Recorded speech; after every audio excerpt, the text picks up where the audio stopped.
राधे राधे सभी को। तो दोस्तों आज अपने इस वीडियो में करेंगे राजस्थान का साहित्य। और आप सभी को पता है ये बहुत ज़्यादा इम्पोर्टेंट है और यहाँ से क्वेश्चन कितने आते हैं, तो इसको वैसे हल्के में मत लेना और अच्छे से पढ़ना। अपनी तरफ से पूरी कोशिश करूँगी मैं आप लोगों को क्लास में याद करवा दूँ। देखो सबसे पहले अगर अपने बात करते हैं राजस्थानी साहित्य के कालक्रम की, तो देखो कालक्रम देखो प्राचीन काल और पूर्व मध्य काल, उत्तर काल और आधुनिक काल, यानी कि 4 भागों में बंटा हुआ है। तो देखो जो प्राचीन काल है ना, उसकी बात करें तो 1050 से 1450 का समय था भाई। इस समय जो ये वाला समय है ना, इसको वीर गाथा काल कहा जाता था। तो प्राचीन काल को क्या कहा जाता था? वीर गाथा काल, याद रखना। जो कि 1050 से सीधा अपने 1450 तक चलो, यहाँ का समय। फिर 14 से आगे चलो, 1450 से मतलब 1500 थोड़ा ऊपर लेके जाओ 1650 ईस्वी तक, तो पूर्व मध्यकाल बड़ा है। तो जो पूर्व मध्यकाल का है, जो यह समय, ये भक्ति काल कहलाता था। पूर्व मध्यकाल को क्या कहते थे? भक्ति काल, जो कि 1450 ईस्वी से 1650 ईस्वी का समय था। आगे बात करते हैं उत्तर मध्यकाल। तो उत्तर मध्यकाल की बात करें तो देखो 1650 से लेकर के थोड़ा सा आगे और चलो 1850 तक का समय था। तो जो ये वाला समय था, ये श्रृंगार रीति कहलाता था, यानी नीति का काल भी बोल दो, चाहे श्रृंगार रीति कहलाता था। फिर आधुनिक काल, जो वर्तमान का काल है, आधुनिक काल, तो ये देखो 1850 से लेकर के अब तक का ये काल है, वर्तमान काल, ये आधुनिक काल था, ठीक है। और जो ये वर्तमान काल, आधुनिक काल है, इसकी बात करें, जो बांकीदास है और सूर्यमल मिशन है, इन्होंने इस समय जो मतलब युवाओं थे, उन्होंने जागृति का काम किया था भाई। इस समय जो आधुनिक वर्तमान काल है, तो उनके लिए लेकर चले। तो देख लो भाई राजस्थानी साहित्य का कालक्रम। अब बात करते हैं राजस्थानी साहित्य की शैलियाँ, और बहुत ज़्यादा इम्पोर्टेंट है। एक तो देखो सीधा सीधा कई बार यहाँ से सीधा ही क्वेश्चन पूछ लिया जाता है कि वचनिक का है, इसका क्या अर्थ है, वाद का क्या है, पर्ची का, प्रकाश, मर्ष्या, ये क्या है, रासों का। कई बार सीधा ही यहाँ से ऊपर ऊपर का क्वेश्चन पूछ लिया जाता है। और फिर इनके जो अंदर से क्वेश्चन आते हैं, वो तो पता ही है कितनी बार कितने इंपॉर्टेंट आए हुए हैं। एक बार इनमें से मैं थोड़े थोड़े आपको बता देती हूँ। देखो बात करते हैं अगर अपने पर्ची की। देखो पर्ची की बात करें तो जो संत महात्माएं होते हैं ना, उनके जीवन का परिचय जिस रचना में मिलता है, उसको पर्ची कहते हैं, जो संत महात्माओं का जीवन परिचय। तो पहली तो सभी को पता है, जो मतलब पहेलियां सुलझाते हैं, आड़ वगैरह, वो आ जाती है, इसको छोड़ो, ठीक है ना। अब बात करते हैं प्रकाश की। तो देखो प्रकाश, जो कोई किसी की व्यक्ति है, मान लो किसी, उसकी विशेष जो उपलब्धियां क्या है, विशेष उपलब्धियां होगी, जो विशेष उपलब्धियां और घटना है ना, उस पर जो प्रकाश डालते हैं, वो प्रकाश होता है। प्रकाश डालना ही विशेष उपलब्धियों पर प्रकाश होता है। अब मर्ष्या क्या है? मर्ष्या नाम से ही पता चल रहा होगा, कोई व्यक्ति विशेष है, उसकी अगर मृत्यु हो जाती है, मृत्यु पर जो अपने शौक नहीं प्रकट करते, उनको मतलब जो उनका दुख होता है, उसको मतलब अपने जताते, मतलब उसको थोड़ा शौक प्रकट करते हैं, तो वो चीज़ आ जाती है मर्ष्या में, ठीक है ना। अब रासो क्या है? तो रासो, ये मैंने आपको पहले जो वीडियो कराई थी उसमें सारा थोड़ा थोड़ा बताया था, और फिर इनको जब आगे विस्तार से पढ़ेंगे तो वापिस आ जाएगा। रासो देखो क्या है? रासो देखो राजा की जो महानताएं होती है, वीरता, युद्ध, इन सब का जो वर्णन होता है, वो रासो के अंतर्गत आता है, ठीक है ना, वही होता है रासो। अब कहावतों का तो पता ही होगा सभी को। और बात करें विगत की, तो विगत देखो जो हिस्ट्री, इतिहास की जो जो पुस्तकें होती है, जिसमें प्रशासनिक, जो सामाजिक हो गए, आर्थिक जो जानकारी देते हैं, वो विगत होता है भाई। तो दोस्तों अब इनको एक एक करके शैलियों को अपने पढ़ेंगे, ठीक है। तो सबसे पहले बात करते हैं ख्यात। देखो पहली ख्यात, ये क्या है? किसी राजवंश की उपलब्धियां, वंशावली मिलती है जिसमें वो ख्यात होती है। और जो ख्यात है ना, ये देखो संस्कृति के ख्याति शब्द से, ख्या से ख्यात, ख्याति ही से बना है संस्कृति के। और किसी राजवंश की उपलब्धियां होगी, वंशावली, ये सारी जिसमें मिलती है, वो ख्यात होता है। और इसमें जैसे ख्यात में देख लो, ये रहा मुहणोत नैन सिरी ख्यात आ गया, जैसे बांकीदास ख्यात है ना, तो ये ख्यात नाम से देखो पता चल जाएगा, ख्यात यही है। इसमें राजवंश की उपलब्धियां होगी, ये वंशावली, ये सब इसमें होता है। अब देखो ख्यात में पढ़ते हैं मुनोत नैन सिरी ख्यात। देखो राजस्थान की सबसे प्राचीन ख्यात है मुनोत नैन सिरी ख्यात। तो ये तो आप देख ही लो, इम्पोर्टेंट है। मुनोत नैन सिरी ख्यात है भाई, ये राजस्थान की सबसे प्राचीन ख्यात है, जो राजस्थानी भाषा में लिखी गई है। और बात करें अपने जो नैन सी है ना, इनको राजपुताने का क्या कहा गया है? अबुल फजल कहा गया है। ख्यात की बात करें तो ये किसके समय प्रारंभ हुई थी? ख्यात भाई अकबर के समय प्रारंभ हुई थी, यानी कि 16वीं शताब्दी के अंत में। तो ये थोड़ा सा ध्यान रखना, अकबर के समय प्रारंभ होती है। तो मैं ख्यात का समझ में आ गया। तो सबसे प्राचीन ख्यात पूछे तो मोनोत नैनसीरी ख्यात है, और नैन्सी को क्या कहा गया है? राजपुताने का अबुल फजल। अब आगे चलते हैं। इसकी देखो ख्यात पढ़ रहे हैं, ख्यात में एक तो मोनोत नैनसीरी ख्यात, अब एक और बांकीदास री ख्यात है, उसको और देखते हैं। देख लो ख्यात है ना, जितनी उनको पढ़ लेते हैं। बांकीदास री ख्यात, दयालदास री ख्यात, ये ख्यात वही है। मैंने ख्यात बताया, ख्यात संस्कृति के ख्याति शब्द से बना है। जो किसी राजवंश की उपलब्धियां होगी, वंशावली जिसमें मिलती है, वही होता है। तो एक पढ़ के आए अपने, कौन सी ख्यात पढ़ के आए हैं? मोनोत नैनसीरी। अब बांकीदास री ख्यात, तो बांकीदास री ख्यात बांकीदास के द्वारा है भाई रचित, और जो मोनोत नैन्सी है वो मोनोत नैन्सी के द्वारा, सॉरी इसमें थोड़ा सा लिखा नहीं, मोनोत नैन्सी के द्वारा रचित, तो लिख लेते हैं अपने, ठीक है, मोनोत नैन्सी द्वारा रचित। तो देखो बांकीदास रे ख्यात की बात करते हैं। तो बांकीदास है ये जोधपुर के महाराजा मानसिंह के दरबारी कवि थे भाई। तो ध्यान रखना, बांकीदास किन के दरबारी कवि थे? बांकीदास मानसिंह के, महाराजा मानसिंह जो जोधपुर के। और इसमें जयपुर और जोधपुर की स्थापना की तिथि बताई गई। जो बांकीदास की ख्यात है ना, इसमें किसकी तिथि बताई गई है? जयपुर जोधपुर की स्थापना तिथि बताई गई है, ठीक है, इसमें ये वर्णन है। फिर देखो दयालदास री ख्यात, बीकानेर राठौड़ री ख्यात है। दयालदास री ख्यात बोल दो या बीकानेर राठौड़ री ख्यात, एक ही बात है। अगर बात करें तो राजस्थान की अंतिम ख्यात पूछ ले, ख्यात देखो ख्यातें पढ़ी है, अंतिम ख्यात पूछ ले तो दयालदास री ख्यात, बीकानेर राठौड़ री ख्यात, एक ही बात है, ये अंतिम ख्यात है। और किसने लिखी दयालदास री ख्यात या फिर बीकानेर री राठौड़ री ख्यात? तो दयालदास सिडावच ने लिखी, ठीक है, नाम से ही पता चल रहा है दयालदास, और सिडावचन ने इसका है पूरा नाम है। आगे देखो दयालदास की रचना। तो सबसे पहले ध्यान रखना, दयालदास जी का अंतिम, राजस्थान की अंतिम ख्यात है। और दयालदास की रचना की बात करें तो ख्याल देश तर्पण। अब ऐसे लो, दयालदास, दयाल है, दयालु बड़ा ही है, उनको बड़े ही ख्याल आते हैं, दयाल ख्याल, तो ख्यात, तो याद रहिएगा ख्याल से ख्यात देश तर्पण, नाम से ही ख्यात है तो ख्यात देश तर्पण, ठीक है। और बात करते हैं दयालदास सिडावच ने लिखी दयालदास री ख्यात, परंतु ये किसके दरबारी कवि थे दयालदास? तो ये बीकानेर के महाराजा रतन सिंह के दरबारी कवि थे भाई। अब पढ़ते हैं वचनिक का। देखो अपने जो शैलियां देखी, सबसे पहले ख्यात देखी, सेकंड नंबर पे वचनिक का, एक बार इसी पेज पे लेके जाते, ख्यात पढ़ लिया, अब पढ़ते हैं वचनिक का क्या है। तो देखो वचनिक का संस्कृत के वचन से बना है, जिसमें गद्य और पद्य, यानी कि जो गद्य और पद्य होते हैं उसको चंपू कहते हैं। तो वचनिका की इनका जो मिश्रण होता है वो चंपू, यानी कि गद्य और पद्य की रचना होती है वो वचनिका, यानी कि संस्कृत के वचन से बना है। इसमें गद्य और पद्य की दोनों की होती है भाई। देख लो आगे, देखो वचनिका कौन कौन सी, देखो अचलदास खींची वचनिका, राठौड़ महेश दासोद जी री वचनिका, तो ये वचनिका है। अब अचलदास खींची वचनिका मैंने याद करवाई थी ट्रिक से, स्टार्टिंग में मैंने करवाई थी तब, शिवदास गार्डन की है भाई ये। मैंने आपको ऐसे याद कराई थी, खींची से खींचना, चल, चलता क्या है, जब बैलगाड़ी नहीं होती, गाड़ा, बैलगाड़ी, उसके पीछे गड्ढा होता है, बैलगाड़ी, गार्डन, ऐसे लो, तो खींचेंगे उसको ना, बेल को, ऐसे ऐसे, तभी वो चलेगा, चल अचल, अचलदास खींची रचना का, शिवदास गार्डन की। तो अब बात करते हैं अचलदास खींची वचनिक का, इसमें वर्णन किसका है? तो इसमें जो वर्णन है वो गागरोन शासक कौन? अचलदास खींची का ही वर्णन है, गागरोन के शासक है ये, इनका ही वर्णन है। तो अचलदास खींची वचनिक का, तो अचलदास खींची का ही वर्णन होगा। आगे देखो राठौड़ महेश दासोद वचनिक का, दासोद वचनिक का, ये वचनिक का ही है भाई दोनों।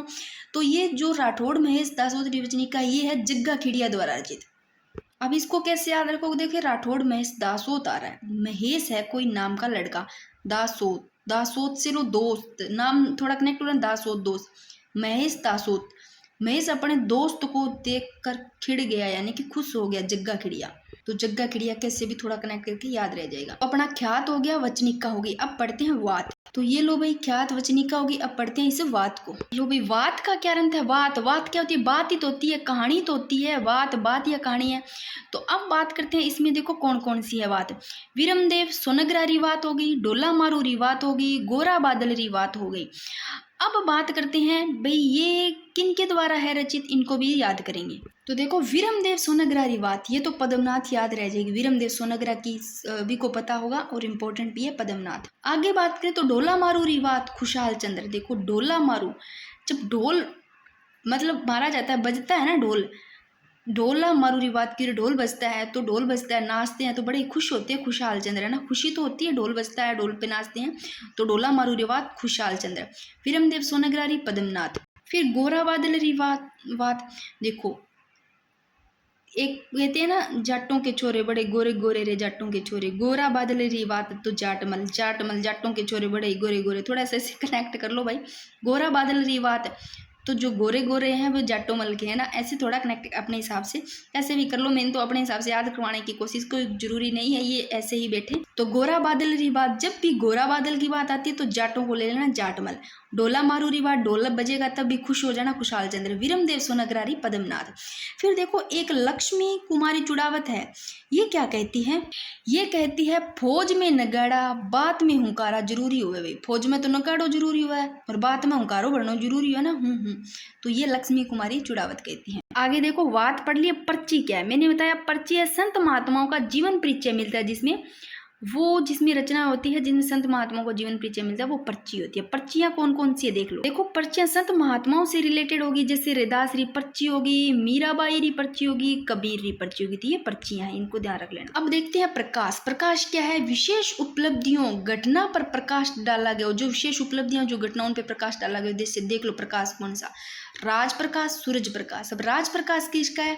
किशोरदास का। और सूरज प्रकाश मैंने कैसे याद करवाया था, इंपॉर्टेंट भी है, मैंने ऐसे याद करवाया था करणी माता लो, करणी माता देशनोक वाली, ठीक है ना। जब भी करणी माता के जाएंगे ना अपना, है ना, वहां पर दान भी देंगे, थोड़ा से ले लेना। तो भाई जब करणी माता के मंदिर में जाते हैं, माता के दर्शन करते हैं, तो प्रकाश सा छा जाता है सूरज की तरह।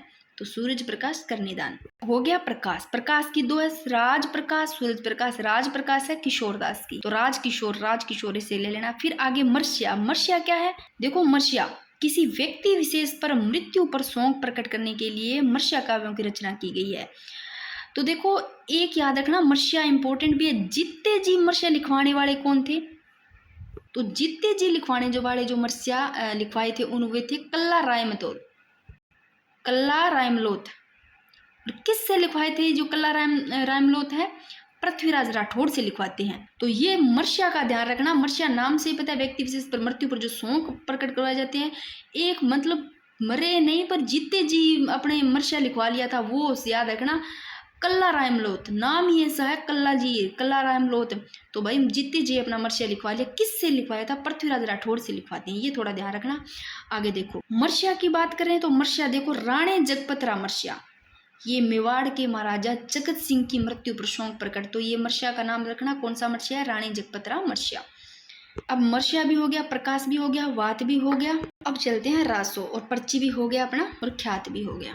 अब देखो रासो। रासो राजा की महानता वीरता युद्ध का वर्णन हो जिसमें, वो रासो होता है। जैसे रासो ये रे रासो के देख लो, पृथ्वीराज रासो, विशल देव रासो, संगत रासो, खुमान रासो। और ये सारे के सारे इंपॉर्टेंट है, यहाँ से सीधा सीधा क्वेश्चन पूछ लिया जाता है इनके रचयिता से। तो देखो पृथ्वीराज रासो है, किन्होंने लिखा? चंद्रबरदाई ने, और सभी को पता ही है पृथ्वीराज रासो चंद्रबरदाई ने लिखा था, ठीक है। फिर विशल देव रासो की बात करते हैं, नरपति नालय। देखो देव पीछे लग रहा है विशल देव ने, देव होता है ना, पति को देव के समान मानना चाहिए, पति नर ही तो होता है, एक नारी तो नहीं होती, तो देव के समान मानना चाहिए। फिर संगत रासो याद करवाया था मैंने कि संगत, गंदी संगत में कोई पड़ जाता है तो घर वालों को ये आस नहीं होती कि गंदी संगत में पड़े, घर वालों को आस होती है कि वे अच्छी संगत में रहे, गंदी संगत में ना पड़े। आस ऐसी आस होती है कि उनका बेटा संगत गिरे ना गंदी संगत में, से थोड़ा कनेक्ट कर लेना। फिर खुमान रासो, देखो रासो रासो आ रहे सारे रासो है, तो रासो में क्या होता है? राजा की महानता वीरता युद्ध इनका सबका वर्णन होता है रासो में। तो रासो खुमान रासो। और देख लो दलपत विजय, देखो पीछे आ रहा है मान। मान किस पे होता है? मान किस पे किया जाता है? जो विजय प्राप्त करता है दलों में, दलपत विजय याद रह जाएगा। बार बार बता रही हूँ, पीछे पहले किए थे तब भी ये आया था, तो अपनों ने इसको ट्रिक से याद किया था। कनेक्ट करते हैं ना, ट्रिक कुछ नहीं है, वो ट्रिक नहीं होती है, थोड़ा कनेक्ट करके याद कर लेते तो भूलते नहीं है। जो ये खुमान रासो है ना, दलपत विजय द्वारा रचित, इस खुमान रासो में किसका इतिहास है? खुमान रासो में तो जो मेवाड़ का शासक जो बप्पा रावल का तो नाम सुना होगा, बहुत ज़्यादा मैंने हिस्ट्री में करवाया बप्पा रावल के बारे में, कि नाम से ही बप्पा रावल है। तो देखो मेवाड़ शासक जो बप्पा रावल है, बप्पा रावल से लेकर के राज सिंह तक का इतिहास है इसमें खुमान रासो में। और बप्पा रावल पे वैसे भी मान बनता है, तो भाई मान तो बनता ही है, तो बप्पा रावल से लेकर के राज सिंह तक का इतिहास है। वास्तविक संस्थापक जो नहीं, बप्पा सबका ही बप्पा, इसे ले लेना। रतन रासो, देखो रासो कौन सी है? रतन रासो, राणो रासो, मानचित्र रासो, कायम खा रासो, प्रताप रासो, ये सारे के सारे रासों से संबंधित है। कुछ नहीं, इनके रचयिता को याद करना है अच्छे से। तो रतन रासो के कौन है? कुंभकर्ण। और राणा रासो के दयालदास।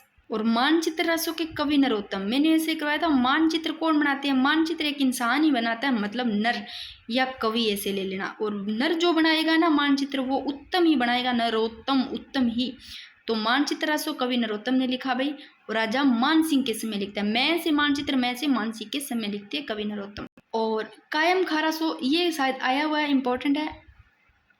ये नियामत खाजान कवि जान द्वारा, यानी कि नियामत खा या कवि जान द्वारा ही रचित है कायम खा रासो। प्रताप रासो जाचिक जीवन, ये भी थोड़ा इंपॉर्टेंट है।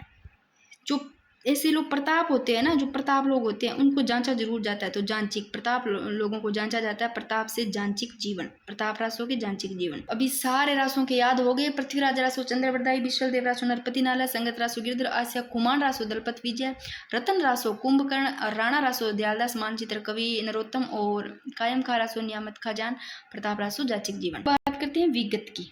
देखो, विगत में मैंने बताया इतिहास की वह पुस्तक जिसमें प्रशासनिक, सामाजिक, आर्थिक जानकारी देती है।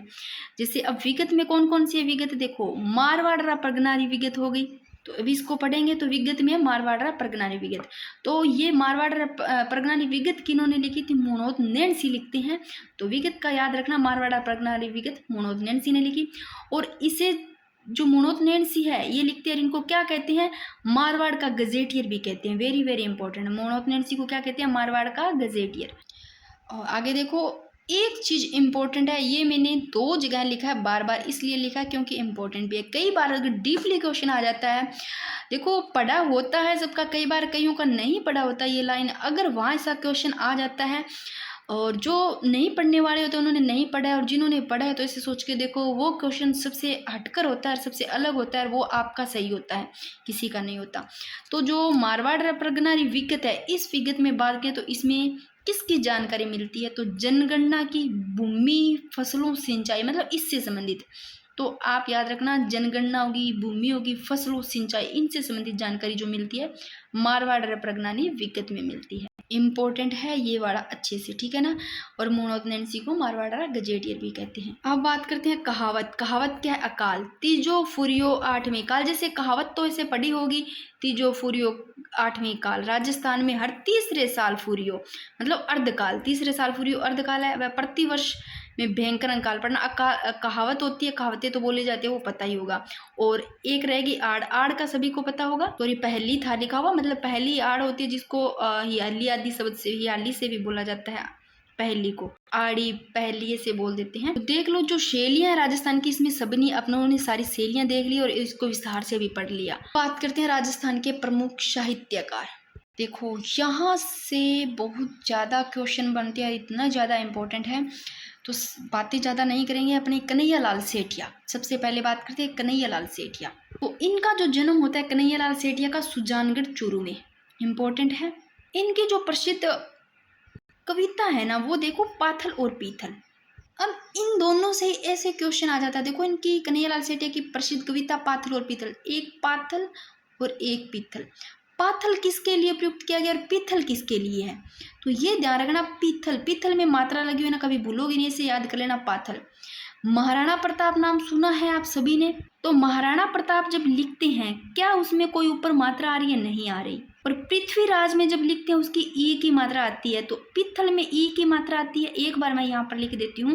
देखो दोस्तों, पाथल में आ की मात्रा आ रही है और महाराणा प्रताप में सभी में आ की मात्रा आ रही है, तो आपको ध्यान रह जाएगा पाथल है वो महाराणा प्रताप के लिए, पीथल में ई की मात्रा आ रही है और पृथ्वी में भी ई की मात्रा आ रही है। ऐसे कनेक्ट करके याद करोगे तो भूलोगे नहीं। तो ध्यान रह जाएगा, पाथल इनके लिए और पीथल इनको कहा गया, इनका मतलब इसके लिए उपयोग किया गया है। इनके अलावा जो अन्य रचनाएं हैं वो यहाँ पर लिखी हुई है सारी की सारी, देख लो। कन्हैया लाल सेठिया की धरती दोराड़ी, पाथल पीथल इनकी भी है। लील टांस इनकी है। जमीन रो धनी कुण इनकी है। मीझर माइड रो हेलो है। और शब्द, ये इंपॉर्टेंट है, यहाँ से क्वेश्चन ऐसे पूछा जाता है पुरस्कार से।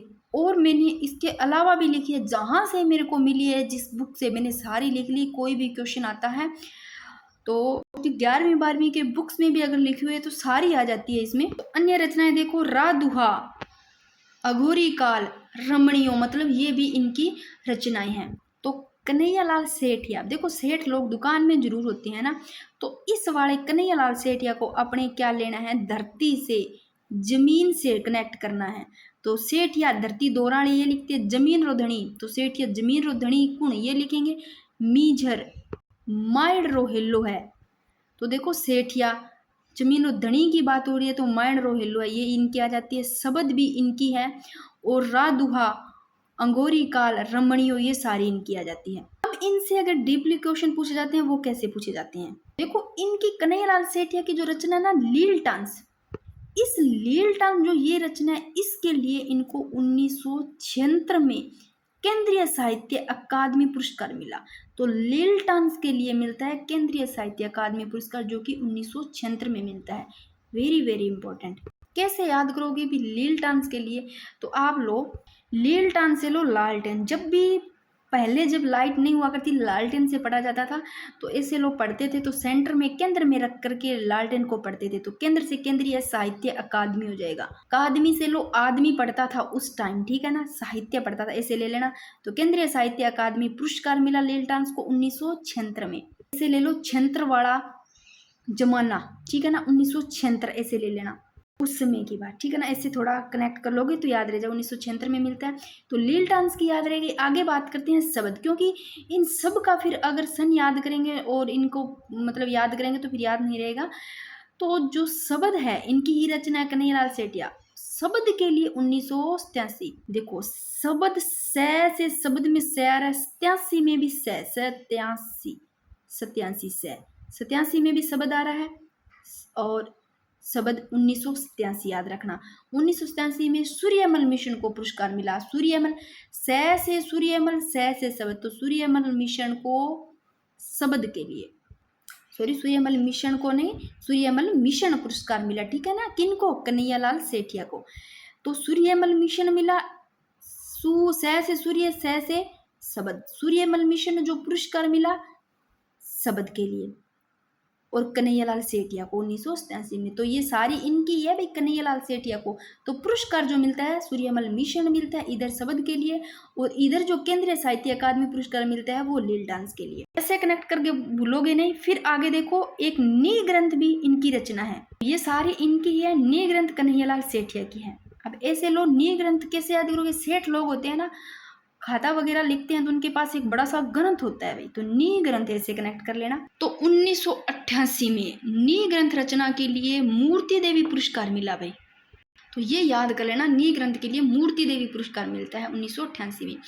तो आगे और देखो, इन्होंने 2004 में पद्मश्री, 2012 में मरणोपरांत राजस्थान रत्न पुरस्कार दिया गया। ये इंपॉर्टेंट है कि कन्हैयालाल सेठिया पढ़ रहे हैं अपने, सारी इसमें अपनों ने पढ़ ली जो इनकी रचनाएं हैं।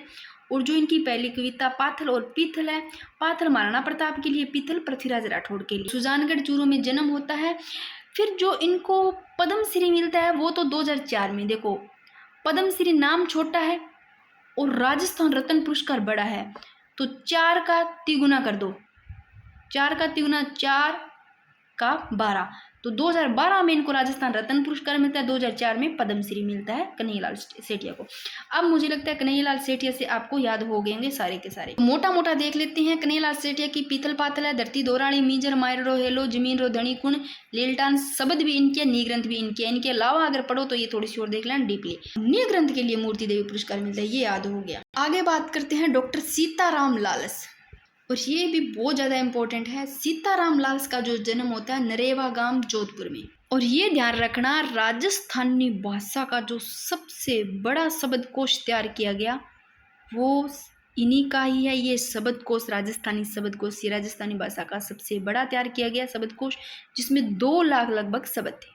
तो भाई इतना बड़ा शब्दकोश जब सीताराम लालस ने तैयार किया गया है तो इनको कुछ तो कहा गया होगा, इसलिए इनको राजस्थानी जुबा की मसाल कहा गया। परंतु किन्होंने, जो एनासाइक्लोपीडिया ब्रिटेनिका है, इन्होंने इनको राजस्थानी जुबा की मसाल कहा भाई, ये ध्यान रखना। तो सीताराम लाल की बात करें तो जो राजस्थानी शब्दकोश है, ये राजस्थानी भाषा का सबसे बड़ा शब्दकोश है। 2 लाख लगभग शब्द और नरेना गांव में जन्म होता है और इनको राजस्थानी जुबा की मिसाल भी कहा। एनासाइक्लोपीडिया ब्रिटेनिका ने इनको कहा। भाई बात करते हैं दुर्सा आडा की। लो भाई, दुर्सा आडा, द से दुर्सा, द को ध बना दो। धुंधला गांव में इनका जन्म होता है, पाली में। देखो नाम में ही याद हो जाता है दुर्सा आडा, आडा टेढ़ा चल रहा था भाई दुर्सा, क्योंकि धुंधला धुंधला दिख रहा था, इसे ले लो। पाली में जन्म होता है इनका, धुंधला गांव है। और जो दुर्सा आडा है ये अकबर के दरबारी कवि थे भाई, ठीक है। और इनकी जो प्रमुख रचनाएं हैं वो विरुद्ध छतरी, किरतार बावणी। नाम ही दुर्सा आडा है तो किरतार बावणी अलग नाम है, दुर्सा आडा बावणी ऐसे लो छतरी, विरुद्ध छतरी। अब ऐसे लो दुर्सा आडा, आडा टेढ़ा चल रहा था भाई और छतरी हाथ में थी। अब विरुद्ध, छतरी के विरुद्ध चल रहा था, दिख नहीं रहा था भाई, ऐसे कनेक्ट करो इसको, किरतार बावणी। तो इससे थोड़ा कनेक्ट करके याद हो जाता है। अन्य रचनाएं देखो, विरमदेव सोलंकी रा दुहा, झूलना अमर सिंह जीरा, ये इनकी अन्य रचनाएं हो जाती है। ये 2 रचनाएं इंपॉर्टेंट है, विरुद्ध छतरी, किरतार बावनी, दुर्सा आडा की है। इसके अलावा विरमदेव सोलंकी रा दुहा भी इनकी है, झूलना अमर सिंह जीरा ये भी इनकी है। और एक चीज ध्यान रखना, दुर्सा आडा की जो ग्रंथ है ना, पृथ्वीराज राठौड़ का जो ग्रंथ है एक, पृथ्वीराज राठौड़ का ग्रंथ कौन सा, वेली किसने रुक्मणी, इसको जो दुर्सा आडा है ना, उन्होंने 5वां वेद 19वां प्राण का है। ये थोड़ा इंपॉर्टेंट है कि वेली किसने रुक्मणी रा ग्रंथ अपने पढ़ के आए, जो किसका है, पृथ्वीराज राठौड़ का है। इस पृथ्वीराज राठौड़ के ग्रंथ को, वेली किसने रुक्मणी को, दुर्सा आडा ने कह दिया 5वां तो वेद कह दिया, 19वां प्राण कह दिया। और एक चीज ध्यान रखना, दुर्सा आडा की बात करें तो जो माउंट आबू है उसमें, यानी कि जो अचलेश्वर महादेव मंदिर है ना, जो माउंट आबू में, उसमें इनके पित्तल की प्रतिमा लगी हुई है दुर्सा आडा की, अचलेश्वर महादेव मंदिर में, ध्यान रखना। लो भाई, दुर्सा आडा भी हो गया अपना। हेलो भाई, अब आगे का करते हैं, रानी लक्ष्मी कुमारी चुड़ावत।